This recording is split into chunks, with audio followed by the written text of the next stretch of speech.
Hello, everybody, and welcome to the Sports Garden. I'm one of your hosts, Ruben Dario Chavez Jr., aka Ray Chavo, and with me, as always, my co-host, Joel Moore Delaney, aka Bets with Joel. And Joel, we're doing something different today. Are you excited? Sir. For the first time on the Sports Garden podcast, we're talking NBA. I'm pumped, man. I'm looking forward to it. And I was thinking about it earlier. Like, normally we talk about the NBA, but we don't really get into like the nitty gritty. We kind of just like meme and like share different things. So it'll be fun to sort of get into it because I know you're a big basketball guy.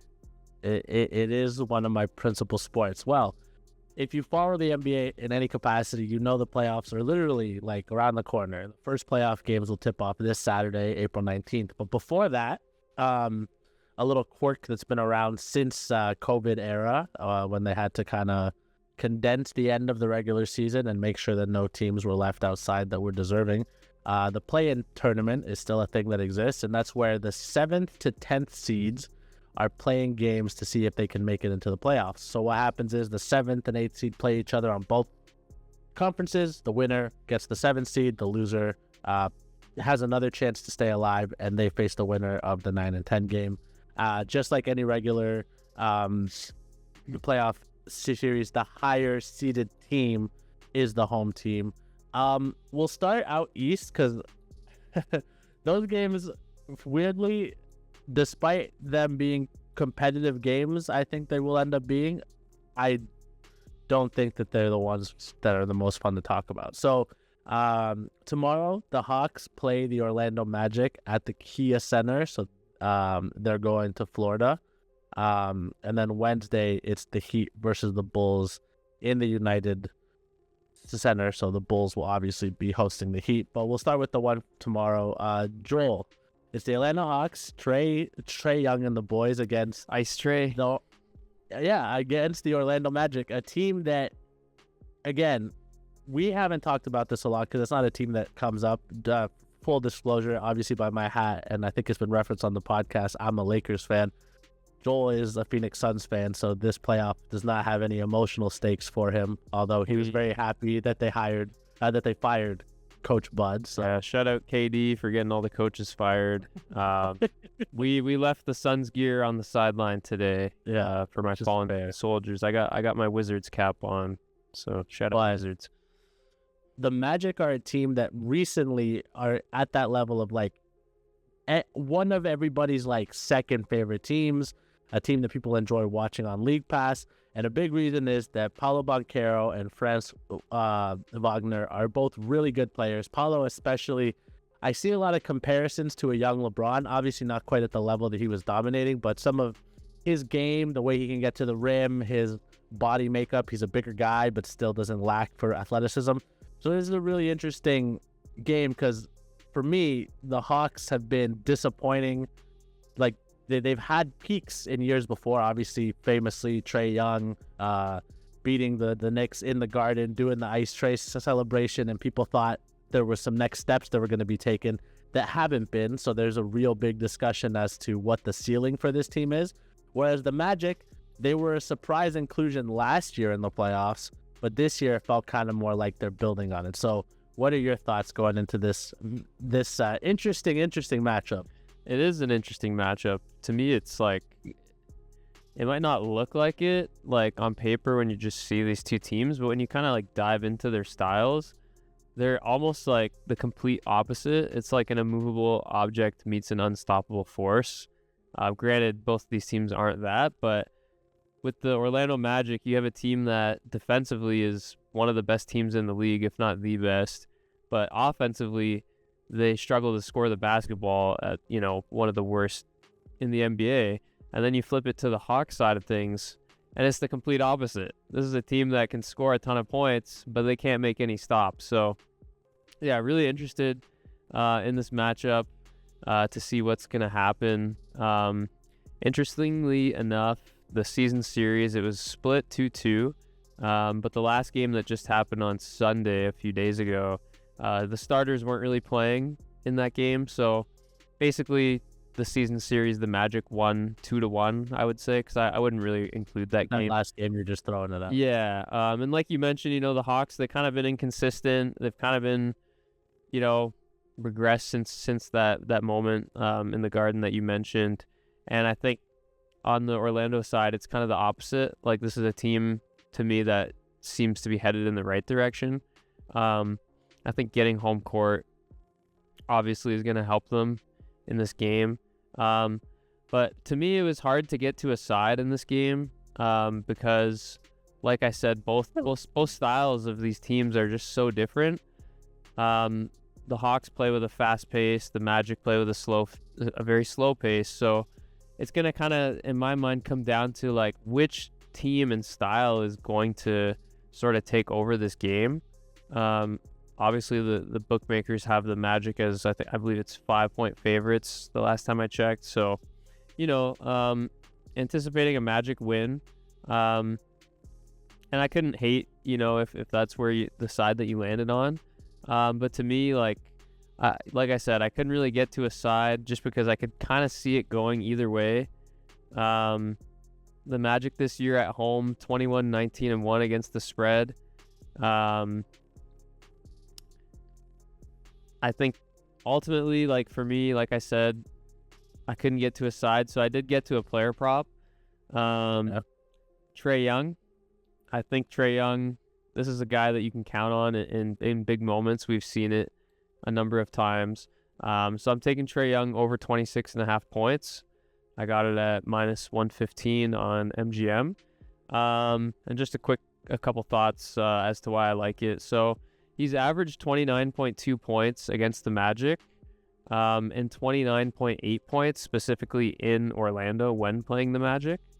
And then also in play-in games, he's averaged 27.3 points. So we're getting a nice little 3-point cushion. And additionally, if you take a look at his assists, 'cause I know a lot of people love Trae Young and his assists. He's one of the top assist guys in the league, if not the top.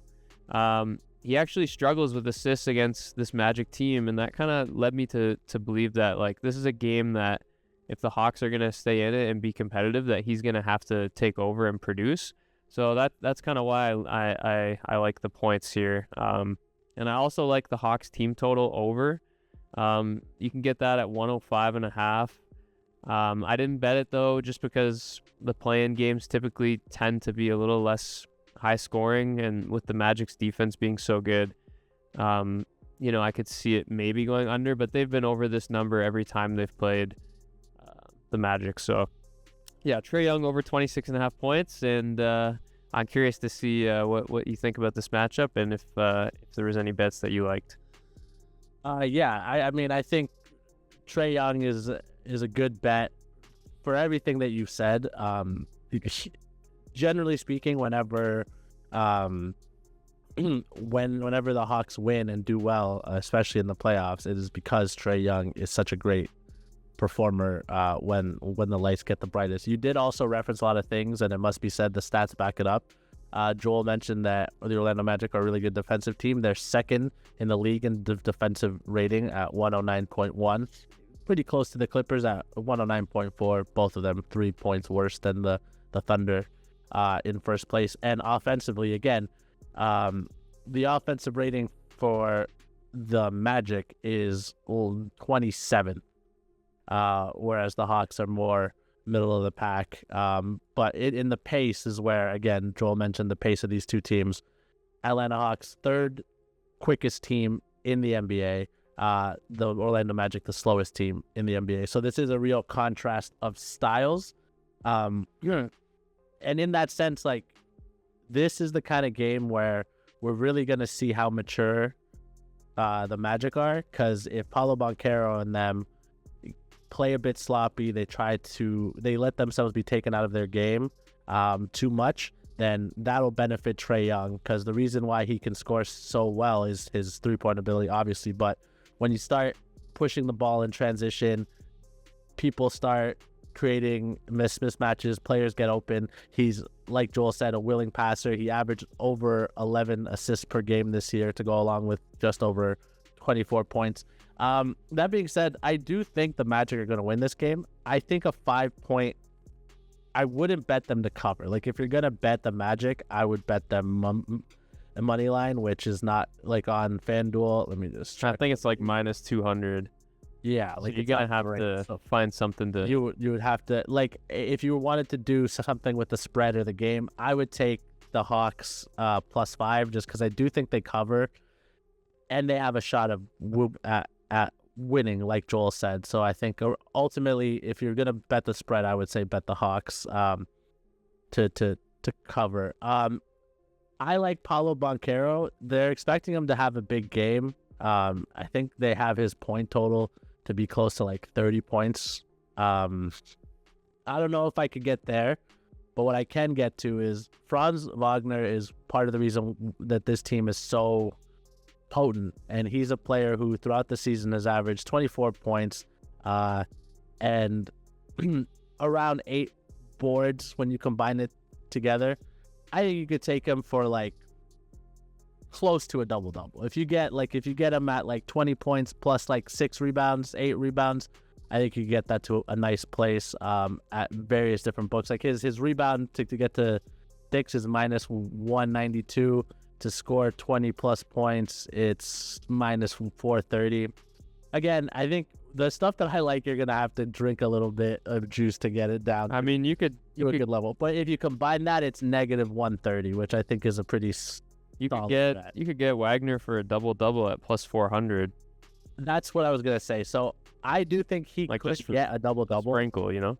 Yeah, Yeah. I would sprinkle on a double-double, but I think that Wagner is going to be a low-key X factor in this game, as much as you can be an X factor while being your team's second best player.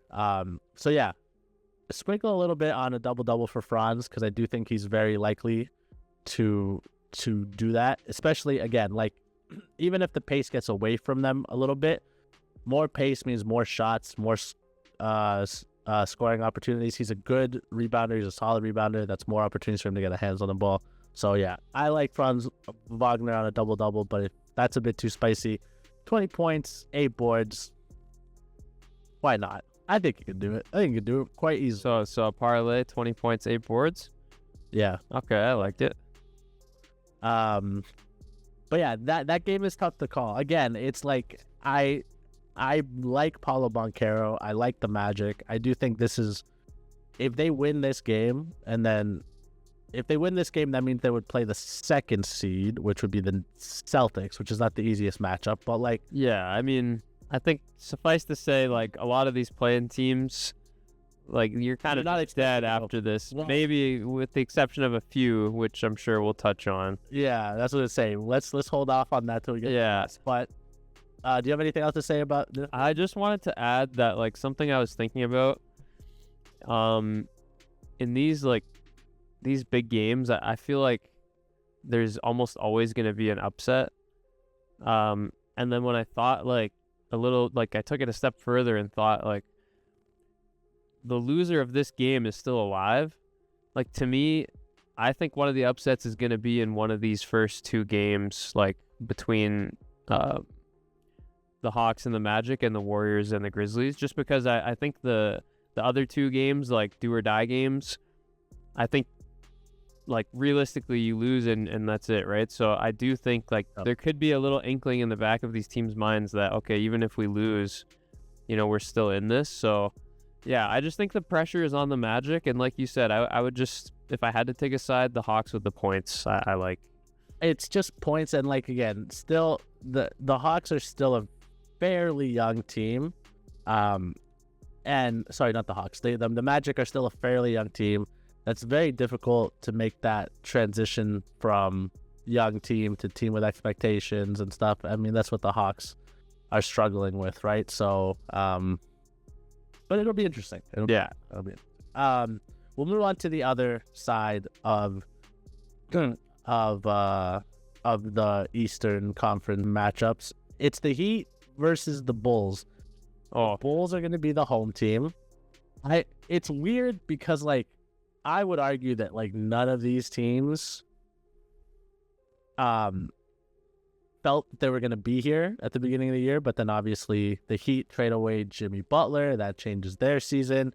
The Bulls also traded away some players. They traded away DeMar DeRozan and Zach LaVine, which feels a bit like addition by subtraction They got rid of some older veterans who obviously weren't going to be part of the future. And players like Josh Giddey, Kobe White, Matas Buzelis have been exciting and been contributing. And then Vucevic is still who he is, so he's a big man. Does he have his limitations? Sure, but he's still a guy who can like walk and get you a double-double. So they're an interesting team because they're kind of stuck in purgatory. This isn't their first play-in game. Like, if you're a Raptor fan and if you live in Toronto, you might remember the famous DeMar DeRozan play-in game where DeMar DeRozan's daughter was actually at Rogers Center screaming every time a Raptors player was taking a free throw, and a lot of fans were mad at her. That shit was so cringe, dude. It was crazy. I remember that. Was it. And then I think the Bulls went on to lose the next. You got to hit your shots, though, you know? But yeah, absolutely. For the Heat, again, going into this season, people were talking about maybe they make a trade for, a couple seasons ago was Dame and maybe Bradley Beal. Are they going to trade for Paul George? Now that Paul George seems like he's out. And Pat Riley kept trying to maneuver the phones, could never get a deal. Then there was friction between Pat Riley and Jimmy Butler. Now he's gone. Under the undercurrent of all this, the Bulls sweeped them in the season. The Heat have not beaten the Bulls this season, and they outscored them by a combined 22 points on the year. Chicago's not a fortress at home. They went 18-23. The Heat are 17-23 on the road. These are two pretty bad teams that are kind of equally as they have equal amount of question marks. For the Heat, it's Bam Adebayo, it's Jaime Jaquez, and it's Tyler Hero. The spread and the money line kind of shows you how close they are. It's +1 for the Heat, -1 for the Bulls. The money line for Chicago Heat is negative -102, and the Bulls is -116. That's all the preamble. What do you think, Joel? Because weirdly, this game feels closer than the other one, but this is the game where I feel like whoever makes it through is probably not going to be long for this world. Yeah, I mean, it is interesting in the sense that this is the closest in terms of a point spread that we have of any of the 4 games. So the books are kind of telling you that they could really see this going either way, despite, like you mentioned, the Bulls sweeping the season series. So with home court plus a sweep under their belt, like, to me, I'm almost like surprised it's only 1 point. And that kind of scares me a bit because I think a lot of people are going to be inclined to hit that Bulls button. And, you know, you could make the argument that they're right to do so because, like, the stat I'm looking at, the Bulls are 9-3 against the spread in their last 12 games at home. So they're hitting at a 75% rate. I mean, a 1 to 1.5 point spread, like, you basically, that's almost just the money line at that point. Like, and I do think, like, the Heat, they had that stretch, you know, post Butler, where they just looked like one of the worst teams in the NBA. Like, they had lost, I believe it was 10 games straight. Maybe it was even more. They weren't scoring, like, they could barely even get to 100 points. It just looked horrible, but, you know, they ended up going 8-4 over their last 12 games. They made it here. And the Bulls, it's kind of like another interesting team, too, in the sense, well, they won 10 of their last 13 games. So, you know, on paper, we don't expect these teams to really go anywhere or do a whole lot, but they're kind of both playing some of their best basketball of the season at the right time, which does make it a pretty interesting matchup. I do think kind of similar to the last game, we have one team that, you know, has a bit more experience, I would argue, in the Miami Heat, especially with their coach. That experience and resilience, I do think is going to be important. We also have 2 different styles again here. The Bulls like to play fast. The Heat like to play, you know, slower. Like I mentioned, they weren't really scoring a whole lot of points, whereas the Bulls kind of like the opposite. Like, this is a team that has scored a lot, but they're also allowing a lot. So, yeah, again, it was another one where I couldn't really land on a side, truthfully, just because I do feel like this is a bit of a coin flip. You know, if I was forced to play a side, I do lean Heat. I just think the experience factor, the coaching factor, and I do think guys like Bam Adebayo, Tyler Hero, like I would argue that the Heat have the best players on the two best players on the floor. But I think Josh Giddey is certainly pretty skilled, and we've seen like the Bulls, they're kind of like this fun team, like that game where they beat the Lakers, like that crazy ending, right? Oh so my God. I don't know. Are we gonna shot in that one? Are we gonna see more fun, or are we gonna just see the tried and true, veteran Heat kind of just pull it through? To me, I do think it could go either way, but there was a play that I did like. I found another player prop. Normally, I'm more of a sides and total guy, but like I said, some of these matchups, they're like a little tricky to me. So I looked towards the player prop market, and I did find one I liked. Tyler Hero, I'm going to be taking his over 35.5 points, rebounds, and assists. So against the Chicago Bulls head-to-head, he's over this line in 3 of 4. With an average of 39 points, rebounds, and assists, and we only need 36 in this game. The reason I'm taking the points, rebounds, and assists is he's actually been getting a lot of boards against this Bulls team, and when I was looking into Bam Adebayo, surprisingly, he's not getting many boards at all. So I kind of wanted to get the boards in there as well. I felt that helped the number. And then assists, too, I do think, Chicago might try to, limit his shooting opportunities, or just try to send a couple extra bodies at him, make him kick it out. So yeah, I like Tyler Hero here. Also, I think he's gonna play a ton of minutes in this game, so I think there should be plenty of chances between scoring, rebounding, and getting some assists. So Tyler Hero over 35.5 assists. Where'd you land on this one, Ruben?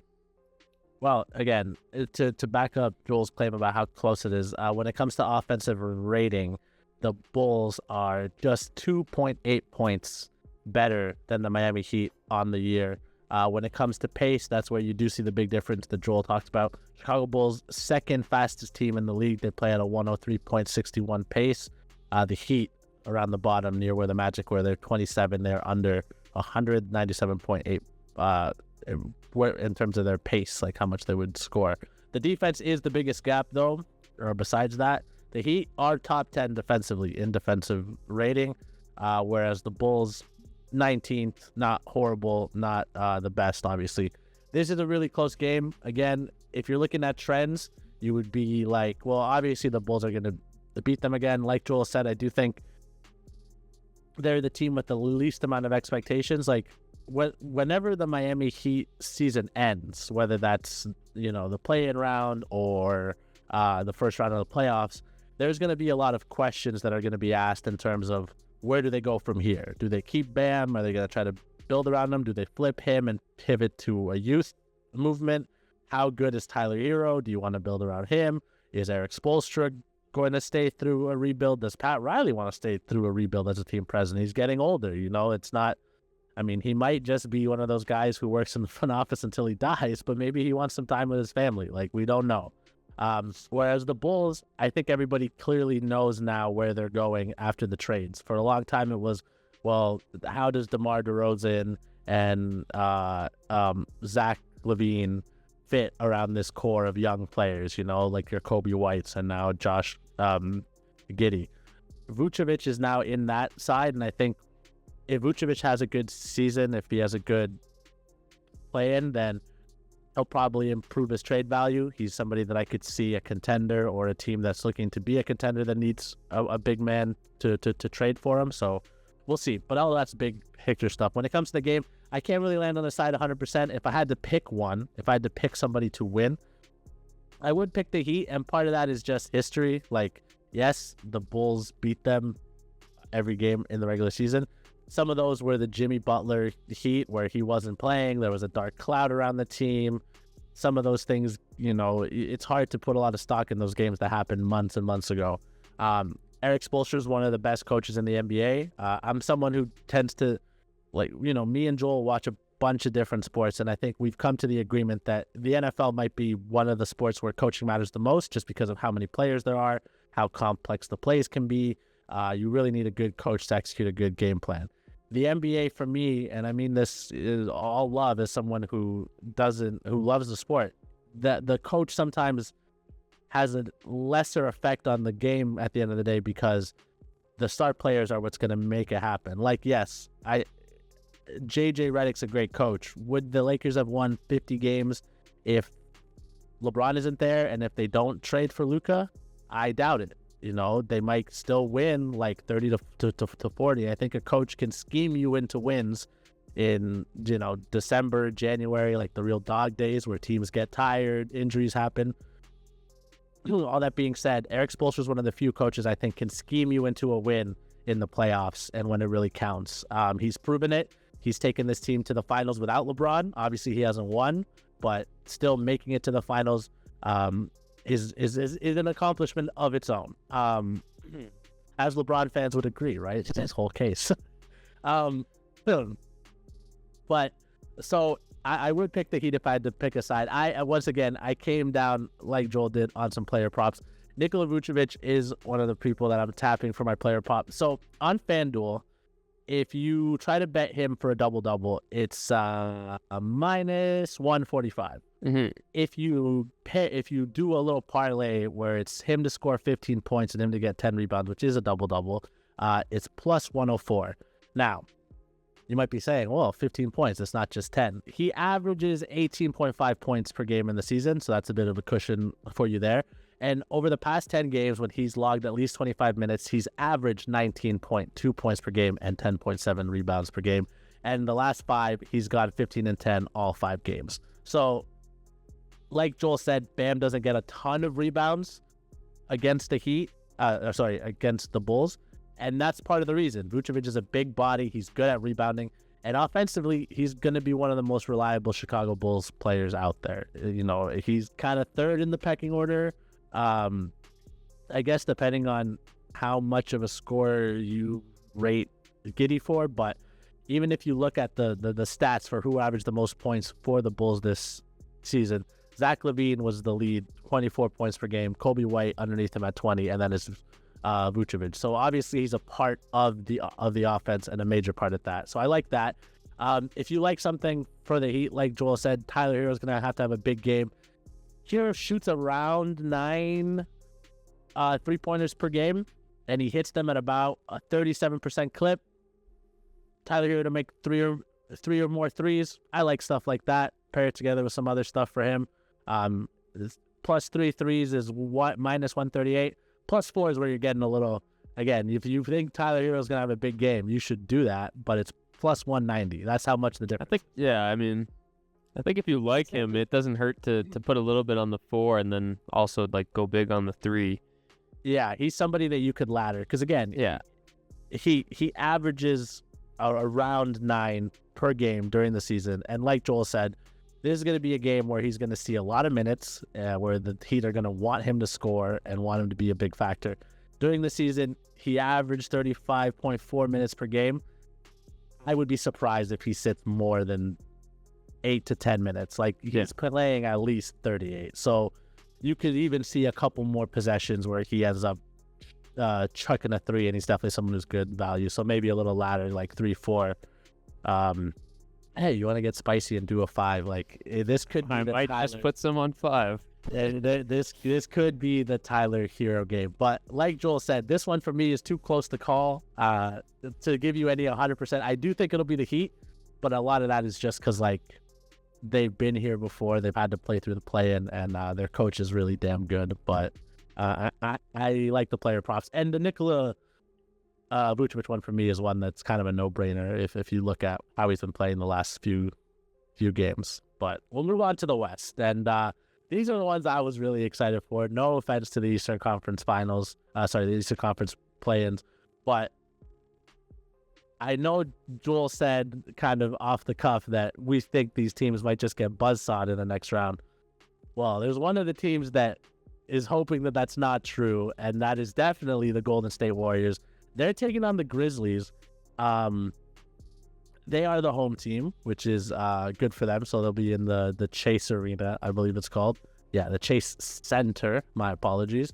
And yeah, the Golden State Warriors have had a weird year, as is the case when you trade away a franchise cornerstone like Klay Thompson. They're older. And you know how we mentioned that Jimmy Butler got traded? Well, he got traded to the Golden State Warriors. So they have Jimmy Butler. And in the short time that he's been there, he's made quite the impact. Until they lost to the Clippers on the last day of the season, arguably one of the more important games of the year. But until they lost that game, they hadn't lost a single game with Jimmy Butler where he clocked a certain amount of minutes. I think it was like 20 minutes or something. Because when he first came, he was still kind of nursing an injury, so they slow played him. But they were on a tear. They were one of the hottest teams in the West. They finished with 48 wins, 34 losses. This team, if you like the Warriors, it's because you really believe in Steph Curry. He's still shooting at an incredible clip. 40% from three, basically, averaging 11 per game, hitting 4 per game. And you believe in Jimmy Butler, playoff Jimmy. As much as Butler's getting older, he kind of fits exactly what this team needed. He's still good defensively, and he has a way of getting a bucket in a way that nobody else on this team really does, and that includes Steph Curry. He can get to the mid-range. He operates very comfortably there. The Grizzlies, a weird team. Again, sort of similar to the Atlanta Hawks. People were heaping big expectations when they got to the playoffs, and Ja Morant looked like a star, and they were pretty punchy.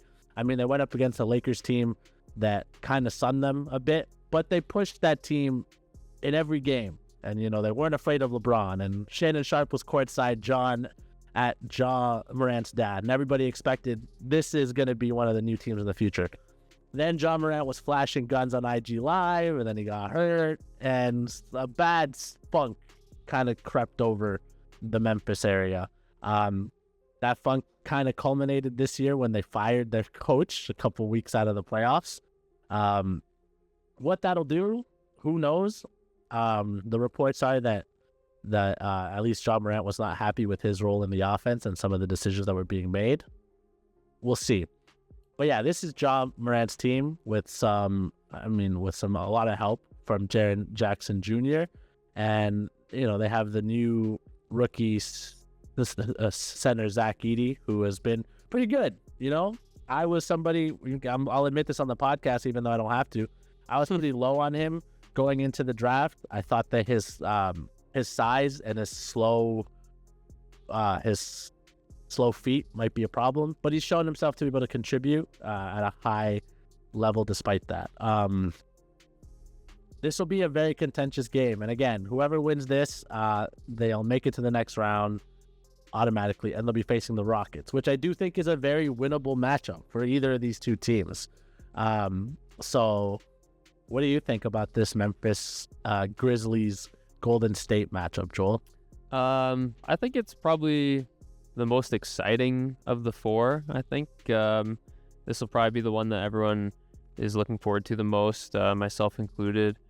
Head to head, the Warriors, they kind of own the matchup. There was the one match that the Grizzlies did win. They absolutely destroyed the Golden State Warriors 144-93. Now, interestingly enough, when you look at that game, that's the game where Curry was 0 for 7 from the field. So we don't really expect Curry to be 0 for 7 from the field ever. To me, I think that's the outlier. And besides that game, the Warriors kind of beat this team with ease almost every other game. They won by 9, 8, and 5. So you're getting a spread here. I think it's 7.5, or maybe did it move to 7? I'm not. On FanDuel, it's just a flat.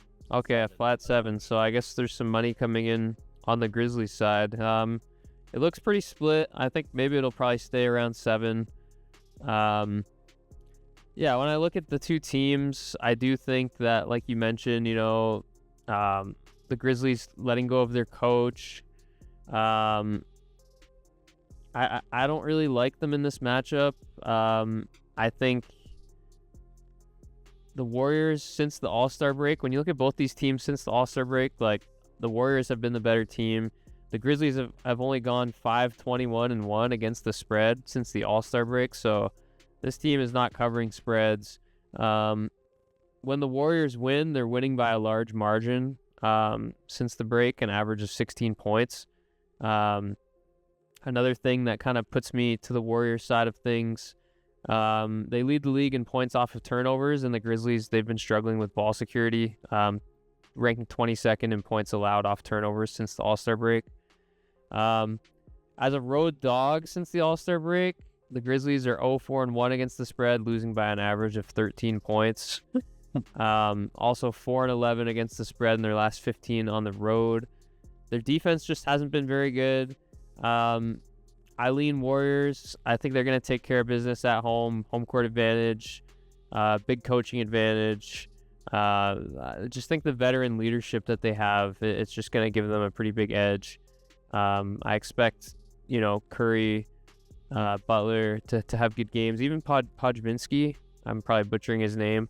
Podziemski. Yeah, he's been playing well. And I think Draymond is going to show up defensively. He gets up for these types of games. I don't know how many years he's got left. So this is a team that's going to try to go on a run. He's probably going to give it his all. So yeah, I lean the Warriors. I didn't bet it.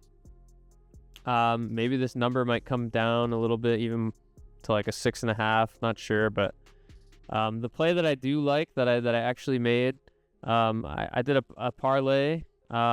So the Warriors money line with the Hawks plus 10.5. You can get that at minus 108. So like we mentioned earlier, I think the Hawks could stay in that game and cover the 5.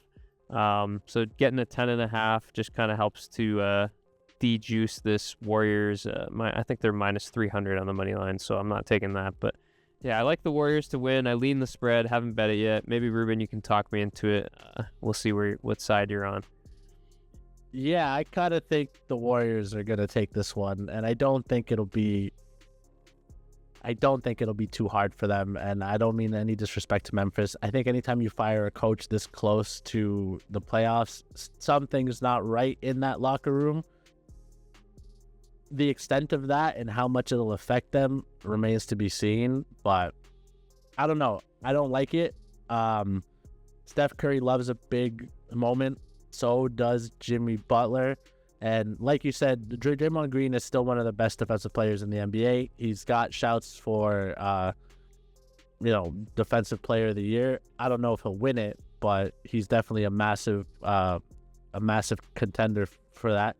When you look at the stats, the Grizzlies offense rates out better, but it's hard to take the Warriors stats throughout the whole year and not think about how much better they've been with Jimmy.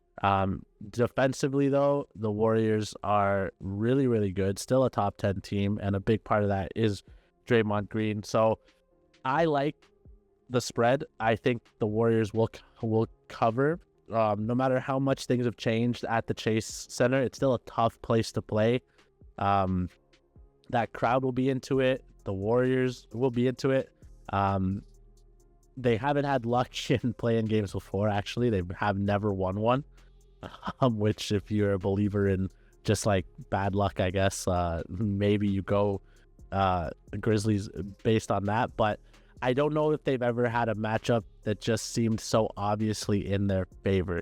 This isn't a Warriors team that's carrying a Klay Thompson that's a bit over the hill anymore. It has players like Podziemski who are kind of like filling in the gap while still getting meaningful contributions from Steph Curry and Draymond Green and now Jimmy Butler. So I'm all in on the Warriors. I do think that they'll cover.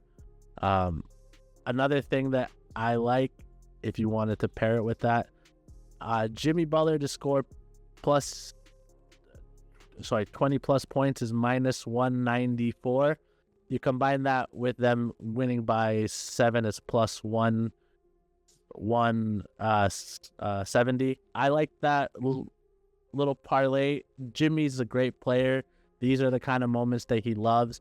I do think Memphis is going to have to try to sell out to stop Steph Curry. So that means Desmond Bane or Luke Kennard or whoever ends up guarding him for the majority of the game is going to really try to put pressure on him to get the ball out of his hands. That will leave Jimmy Butler with a less experienced defender, with a less intimidating defender, and he can go to work. I think Jimmy Butler is going to be the person on which this game turns.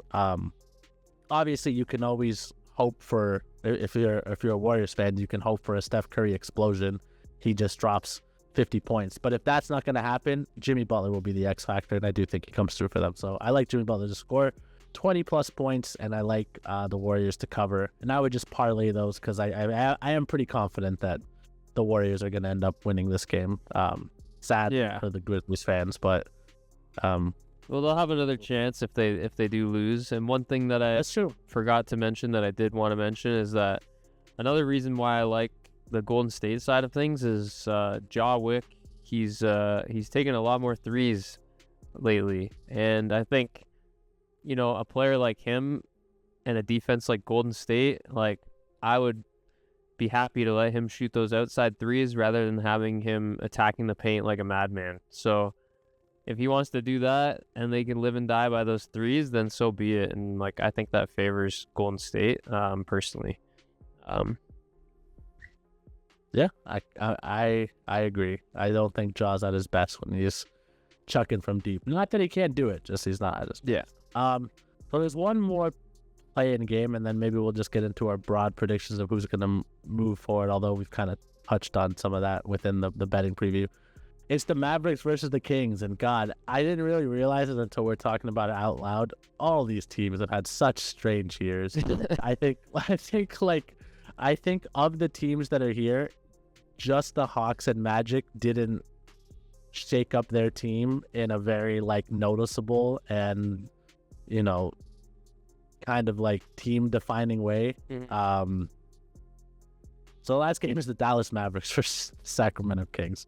I don't think I have to tell anybody who is watching this what the Mavericks did to change the entirety of their season.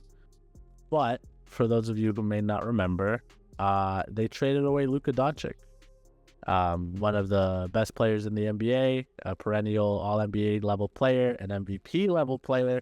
They traded him away for Anthony Davis. Now, Anthony Davis has played good in spurts, but he's missed some time even with getting onto the Dallas Mavericks. And the real death knell for me in their season was when Kyrie Irving went down after the Luka trade. When AD went down, Kyrie was doing a lot, and then he kind of went down. Were those things hand in hand? Who knows? But Kyrie Irving's out for the rest of the year. So that means if you look at their page on ESPN, their two leading scorers will not be suiting up for the playoffs because they don't play for them. It's like they can't play for them. One of them doesn't play for them anymore, and the other one has to have knee surgery and may not play until next year, deep into the season. So that's tough, just from a purely offensive standpoint.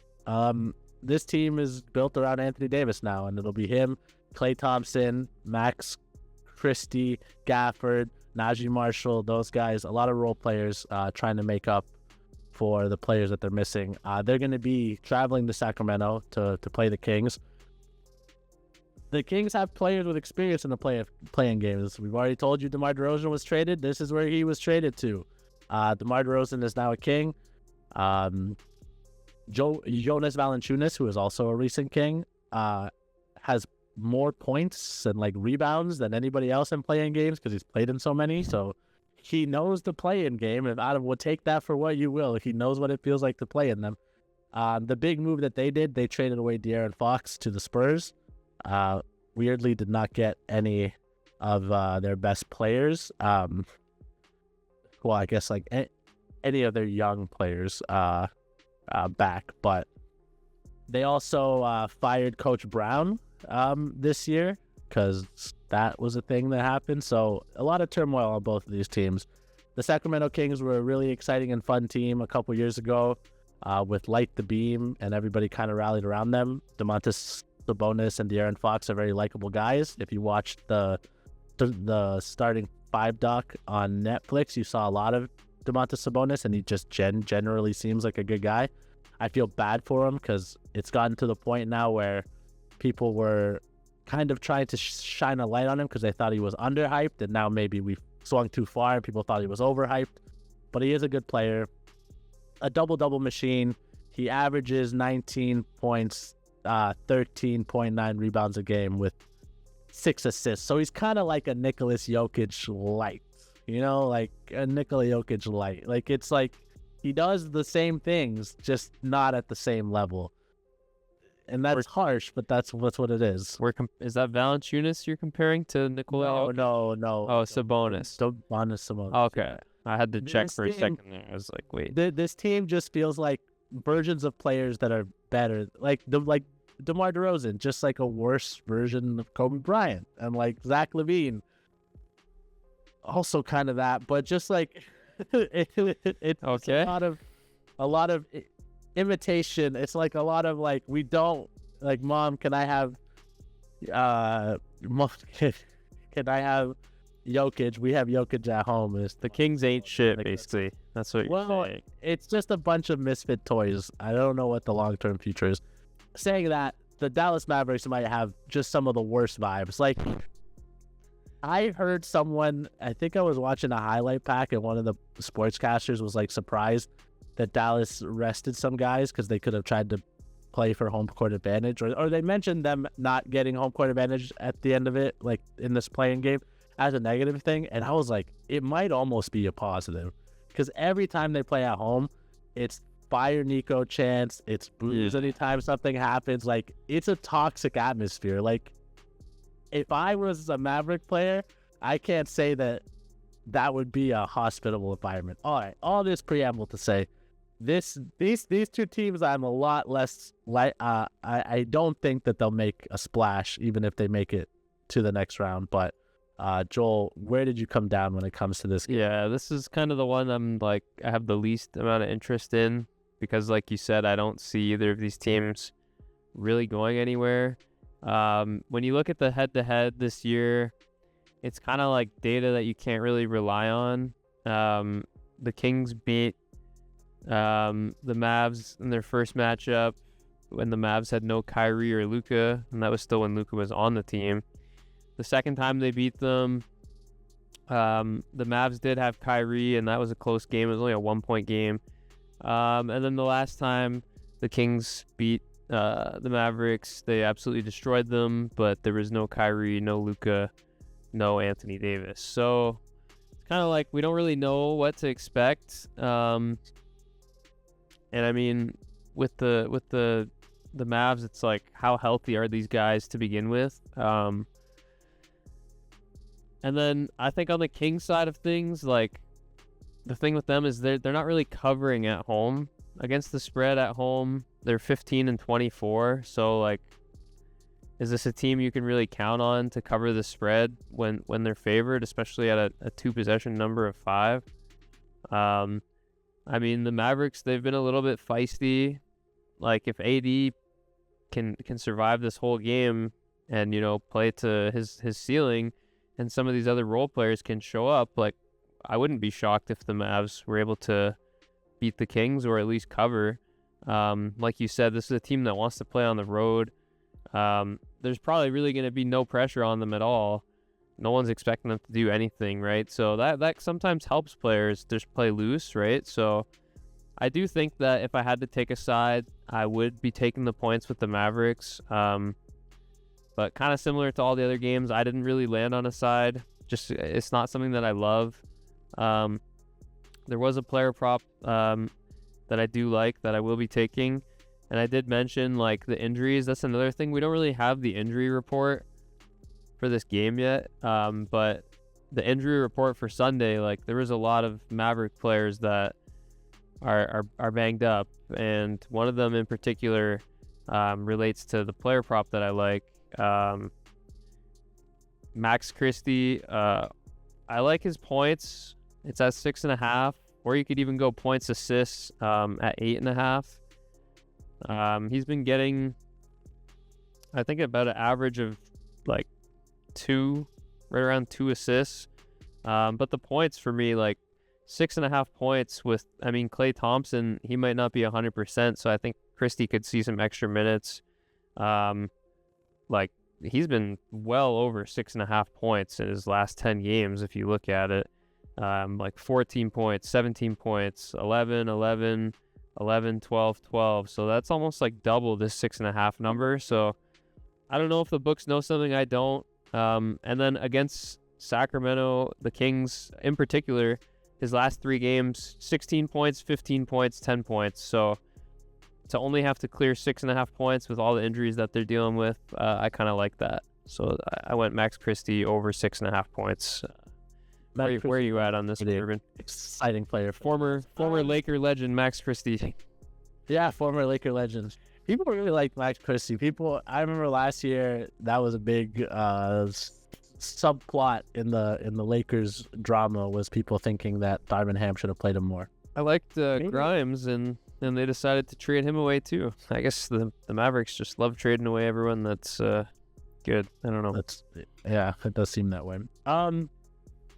This is a tough game to come down on. I think the fact that the Kings are at home, they are a team that has at least been playing together for most of the season. They haven't been dealing with the injury bug. I like them to have an edge. Would I bet them -5? It's tough for me to get behind that. Like, and it might sound weird, people. I just said that they were discount versions of better players. These players are still really good, and I do think that I'm a big fan of DeRozan, and I think Zach LaVine can be a productive player. The thing with me is just the Mavs vibes are so bad. This matchup is going to come down to whether or not Anthony Davis can impose himself on this game and basically play the Mavs into the next round. He does well against Sabonis. Statistically, weirdly enough, Sabonis has beat him 10 times. They've played 14 times in the regular season in their careers. Sabonis is 10-4. But when it comes to the stats, Davis usually grades out well. He averages 23.5, close to 12 rebounds and 3 assists, a steal and 2 blocks. All that being said, I'm a Laker fan, and I'm not just saying this because we traded him. I've always been a big defender of AD, but my one issue with him was that he could kind of float out of games and he could be taken away. You only have to look at the last game that the Lakers played against the Mavericks in Dallas. Like, obviously Luka went off, and that was a big part of the game. But there's a book on how to defend Anthony Davis, and that book is just kind of fronting him and doubling him and pushing him out of his spots, and it's not that difficult to do. Anthony Davis is a player that relies a lot on people getting him the ball where he really likes it. Do the Mavs have that player on their roster right now? No. If Kyrie Irving was still on the team and he was going to walk down in this game, I would pick the Mavs easily because the playmaking ability would open things up. This might be a close game. I don't know if AD can keep it close. All that being said, a bet that I really like is it's a lot of juice, but I mean it's a spicy one. Maybe if you can sprinkle Domantas Sabonis to record a triple double, it's plus 500, and I know triple doubles are difficult, but in the last 6 games that they played against each other, Sabonis has gotten a triple-double 3 times, and 1 time he was an assist away. So this team does play around Sabonis. Mm-hmm. He is involved in every step of the offense. He leads them in rebounds. He leads them in assists. The only reason he doesn't lead them in points is because DeMar DeRozan is, a bigger offensive threat, but he's 3 points behind them. I think that to take a flyer on a guy who averages 19 points, 14 rebounds, and can chalk up the assists, it's not a bad idea.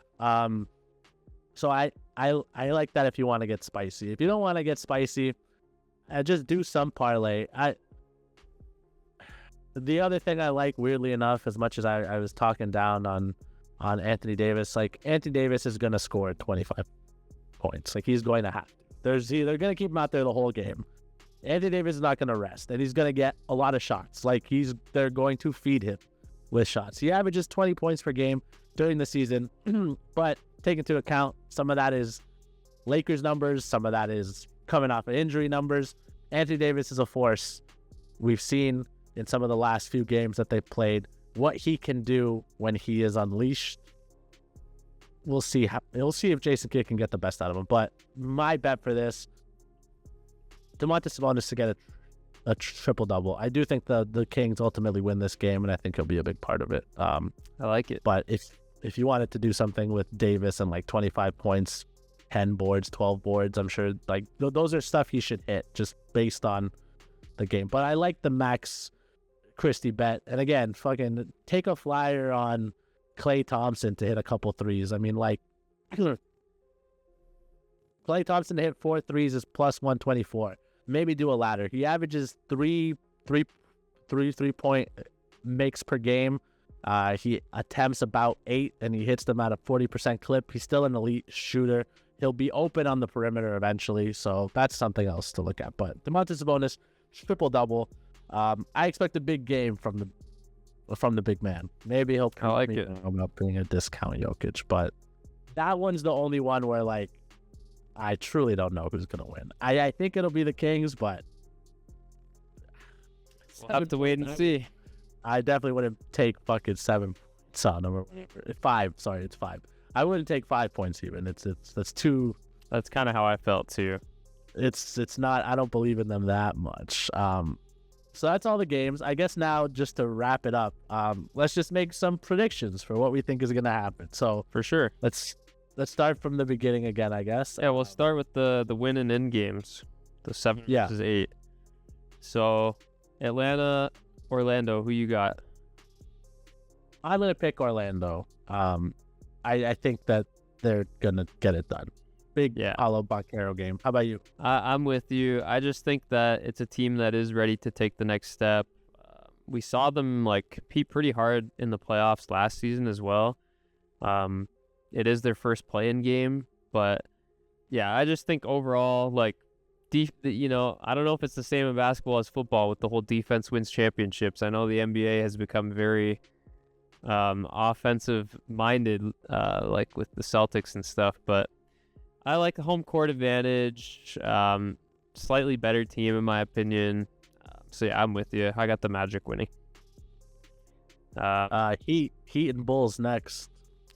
Heat and the Bulls. I got the Heat winning that game. So I think the Bulls are gonna lose on their home court and be knocked out. How about you? Yeah, I agree. Okay, so we're 2 for 2. So Grizzlies, Warriors. I think we're both on the Warriors to win. Yeah, we're both on the Warriors. So that means one more. We got Dallas and Sacramento. You're on the Kings?